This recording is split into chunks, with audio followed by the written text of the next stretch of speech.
Chapter 2. Full House. Readings from my story, BrE, Get to Know Me. BrE by BrE. Instrumentals by Original Soul.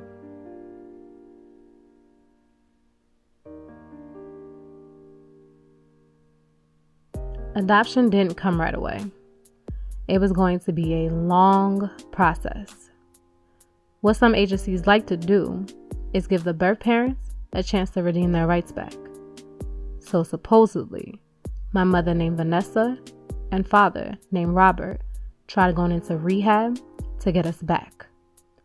But unfortunately, they couldn't remain sober enough to raise any one of us.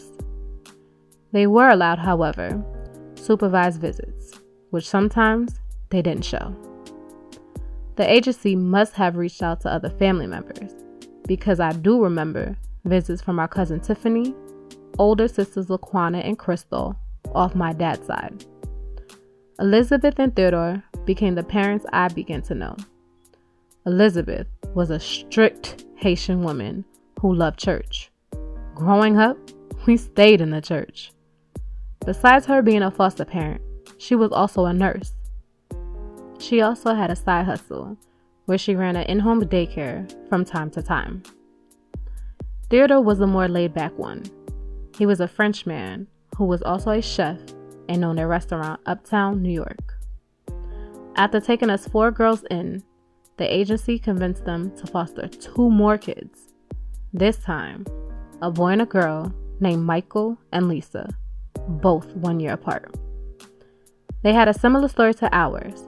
Their parents, too, were victims of drugs, so we always had a full house. Elizabeth's mom, Lydia Marie, who we called Grandma Gunny, also lived with us. Her 2 older girls, named Carlene and Emmy, who were college age, lived there as well. She also had her older diabetic brother staying with us, who we called Uncle Ernie, in total making us a family of 12. For now. Meanwhile, our birth parents continued to have kids and still weren't able to take care of them. I didn't know it at the time, but I was actually named after my birth mom's oldest, Zakia. Zakia was raped and died at only age 3. The son she had after that, named Zahim, he too fell victim of the system, making him my older brother I didn't know nothing about until a couple of years ago. After me at this time, she had my 2 younger brothers named Mark and Tyrell.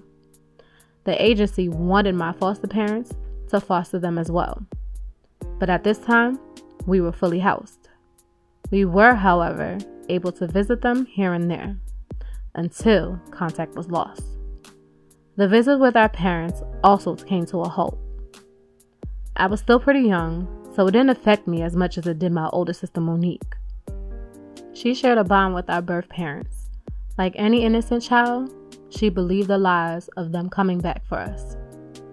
Monique already didn't like our foster mother. She disliked the way she treated us.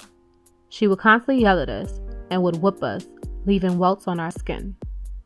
And as foster children, we met with social workers who would see us from time to time. We were always told to lie and say that everything was fine, even if it wasn't. As foster parents, they weren't allowed to whip us. Theodore never put his hands on me or any one of us. To be honest, he was always at work. He even owned a place uptown, my guess, for easier commute. Monique started acting out. She couldn't take it anymore. But we will get to that in chapter 3.